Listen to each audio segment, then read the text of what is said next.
Bonjour. Alors on arrive maintenant à l'exercice numéro 5 de la série TD numéro 2 et dans lequel on demande de calculer le DL de la fonction exponentielle moins cosinus x au voisinage de pi sur 4. Et alors pour cela, donc la première question qu'on nous pose, c'est de calculer le DL à l'ordre 4 de exponentielle sinus h. Bien sûr, quand on dit DL tout court sans rien préciser, c'est-à-dire qu'on est censé utiliser la formule de Taylor-Maclaurin, c'est-à-dire qu'on est au voisinage de 0. Alors, donc, on va commencer tout d'abord donc par voir cette fonction exponentielle sinus h. C'est la composée de sinus h et de exponentielle. Eh bien, on a dit dans le théorème sur la composition des DL, il faut que cette fonction, il faut qu'il s'annule en 0. D'accord? Donc, on est ici au voisinage de 0. D'accord? Donc, H, indice 0, égale 0.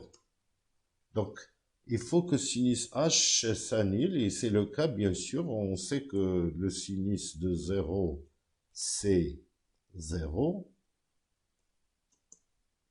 Et alors, donc, on peut utiliser le théorème sur la composition des DL. Donc, je calcule tout d'abord, je commence par calculer le DL de sinus H à l'ordre 4. Donc, je calcule toutes les deux développements des deux fonctions, je les calcule donc tous les deux à l'ordre 4, sinus h exponentielle. Et après, bien sûr, s'il y a des puissances qui dépassent h, donc je les tronque et je les écris pas.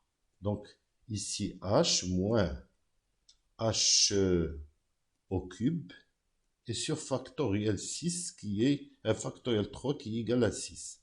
D'accord? Et plus le reste, bien sûr. Donc, vous voyez que, puisque la fonction impaire, il n'y a pas de h à la puissance 4. Donc, ce qui fait que on va calculer, donc, dire que c'est un DL à l'ordre 4 aussi. Donc, ça sert pour les deux, comme ici, on a besoin d'un ordre égal 4. Donc, on écrit petit o de h4. Et alors, après, je calcule l'exponentielle t. Et donc, c'est à l'ordre 4 plus t plus t au carré sur 2 factoriel plus, donc ça maintenant c'est t à la puissance 3 sur factoriel 3 qui est 6 plus t à la puissance 4 sur factoriel 4 qui est 24 et plus petit o de t à la puissance 4. Et alors, donc, qu'est-ce que je fais? Je prends donc la partie, la partie principale de sinus h, et donc je l'injecte ici, c'est-à-dire que je remplace dans cette quantité-là. Donc, d'abord, je m'intéresse à cette quantité, d'accord? Et après, je reviens à mon DL, donc c'est 1. Donc je prends cette quantité-là et donc je la remplace. Donc oui, j'ai pas copié le 1. Voilà. Et alors donc c'est 1 plus. Et alors j'ouvre des parenthèses et je copie. Et plus la même chose, 1 demi. Et je copie encore une autre fois. Donc, je dois copier même les parenthèses. Comme ça, c'est mieux. Donc, voilà. Au carré. Donc, au carré. Donc, et plus, donc 1 sur 6e. 1 sur 6. Et, voilà, 1 sur 6. Et, voilà, j'ai pas copié le parenthèse. C'est pas grave. Donc, voilà. À la puissance 3 et plus le dernier terme le dernier terme, donc plus 1 sur 24 et à la puissance 4. Voilà, donc je l'écris ici, voilà, à la puissance 4. D'accord, alors maintenant, qu'est-ce que je fais? Je vais éliminer toutes les puissances qui dépassent 4. Donc ici, je vois que ici, j'ai h au carré. D'accord? Et le double produit, il y a un h4, mais après, il y a h6. Donc, j'écris 1 plus... donc ici, c'est pas égal, bien sûr, mais j'écris avec flèche. Ça veut dire que c'est ça ce que je veux, c'est donc le premier terme, plus le deuxième terme où il y a un demi, il y a h au carré, et plus le double produit, c'est-à-dire que j'ai, donc le double, c'est moins 2, moins 1 tiers, donc c'est moins 1 sixième. D'accord? Donc, vous voyez ça, on peut le développer pour voir. D'accord? C'est facile, c'est juste pour vérifier, pour ne pas donner des solutions qui sont fausses. Donc, vous voyez, c'est moins 1 sixième que je prends et je le mets ici, moins 1 sixième, et je le mets là. Voilà. Donc, et après, je fais la même chose. Et ben, cette fois, je vois que c'est juste donc, il y a juste le premier terme qui va servir. Donc, donc, je développe. Et donc, vous voyez qu'il n'y a que plus 1 sixième à la puissance h à la puissance 3. Donc, avec plus. Voilà. Et ben, le dernier, ça va être uniquement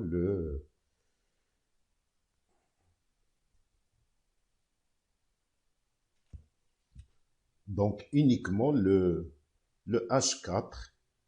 Donc, je vérifie encore une autre fois. Et alors, voilà, donc c'est plus ça. Voilà. Et alors, donc, ça c'est donc les termes qui ne dépassent pas le 4. Et ben, je fais les simplifications nécessaires. Donc, on fait les simplifications nécessaires qui donnent donc ça. Donc, 1 plus h plus 1 demi h au carré. Donc, voilà, je peux calculer donc l'exponentielle de sinus h, son dl, c'est égal à ça. C'est égal à, donc, voilà, donc c'est égal à 1. Donc, je les réordonne d'une manière croissante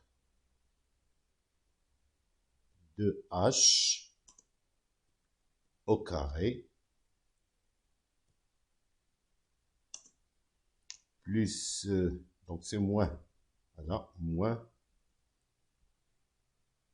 1 huitième h à la puissance 4. Et donc, j'oublie pas le petit autre, c'est-à-dire le reste, h à la puissance 4. Voilà. Alors ça, c'est le dl de la fonction. D'accord? C'est le dl, indice 4. Donc, c'est le dl 4 de la fonction g de h. Donc, c'est un dl au voisinage de 0, bien sûr. Alors, maintenant, on nous dit de calculer à partir de là le dl de cette fonction au point sur pi sur 4. Donc, on a dit donc la dernière fois que il faut donc faire un changement de variable si on veut calculer le dl à l'aide de la formule de Taylor-Young. D'accord? Taylor-Young, c'est ce qu'on nous demande de trouver ici. Donc, on doit commencer tout d'abord par faire le changement de variable. D'accord? Donc, ici, dans le premier, on a utilisé le théorème sur la composition. Et là, on utilise le théorème, donc, changement de variable. Donc, Taylor-Young. Et bien, on fait le changement de variable qui va donc nous permettre de aller vers le théorème de Taylor-Maclaurin. D'accord? Taylor.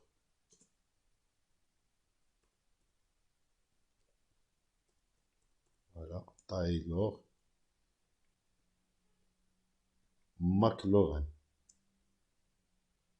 Donc, c'est-à-dire, on n'est plus au voisinage de pi sur 2, mais on est au voisinage, ben ici, c'est pas pi sur 4, mais c'est pi sur 2. Voilà. Donc, on rectifie, c'est pas pi sur 4, c'est pi sur 2.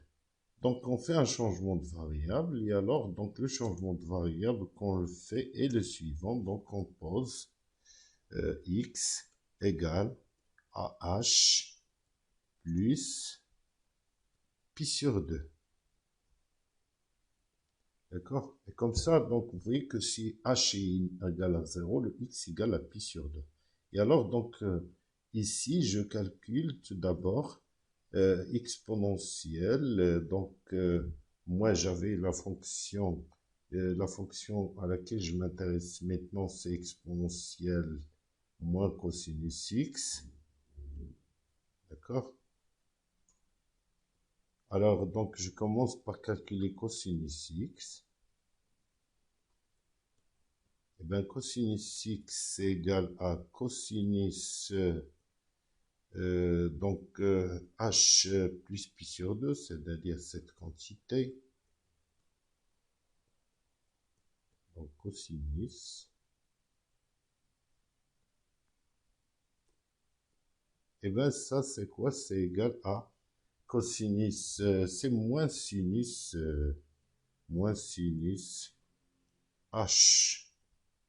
C'est moins sinus h. Et par conséquent, la fonction exponentielle moins x, moins cosinus x, va être égale à exponentielle. D'accord? Donc, moins cosinus x, ça va être égal à sinus h. Sinus h. Et alors, ça, on l'a déjà vu, on a déjà calculé. Et alors, donc, qu'est-ce qu'il reste à faire?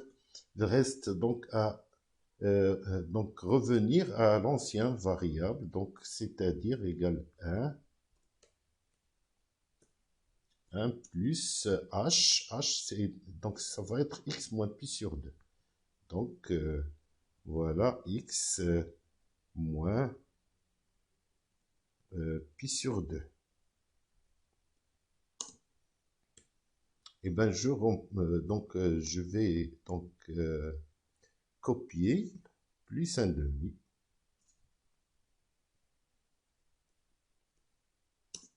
Et donc à la puissance 2 moins 1 huitième. Et donc à la puissance 4 et plus le reste, il ne faut pas l'oublier, donc à la puissance 4 aussi. Voilà. Et donc ça c'est donc le DL, donc je peux dire maintenant que exponentielle x, exponentielle moins cosinus x, à l'ordre 4, c'est égal à ça, au voisinage pi sur 4. C'est donc la formule de Taylor-Young. Alors, donc, à partir de là, dans la deuxième question, on nous demande de trouver l'équation de la tangente. On a dit que l'équation de la tangente, c'est donc c'est le terme qui est de la forme ax plus b dans le D. Et bien ici, le b c'est 1 et le a c'est donc ax, c'est ax moins x0 en réalité. Ici, c'est le deuxième terme, c'est ça, donc l'équation de la tangente que je vais appeler t. Il est donc, voilà, y égale à ça. Ça, c'est l'équation de la tangente à la courbe.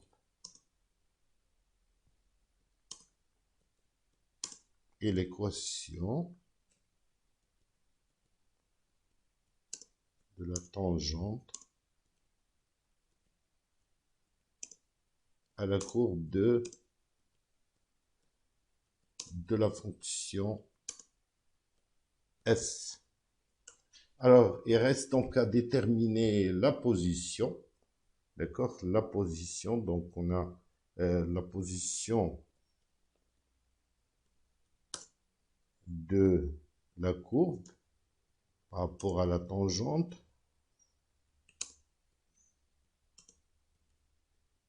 Et les données, alors par rapport à la tangente, elle est donnée par la différence entre l'équation. Ce que je fais, je prends donc l'exponentielle moins cosinus x, et donc j'en retranche moins 1 et moins donc x moins pi sur 2. Et alors, qu'est-ce que je vais garder? Je vais garder, donc, dans le développement, je vais avoir ça. D'accord? Donc, 1 demi. Voilà. Égale ça.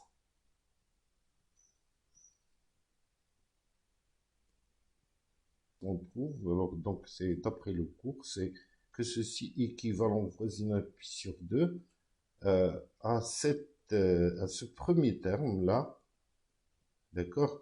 Eh bien, puisque ce terme, il est positif, et alors, on en déduit que ça aussi c'est positif au voisinage pi sur 2, c'est-à-dire que c'est la courbe qui est au-dessus de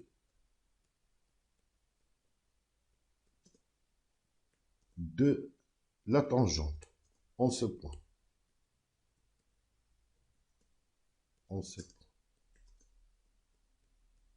D'accord? Puisque on a trouvé donc un signe positif ici et un carré. Donc, ça, c'est plus grand que ça au voisinage de pi sur 2.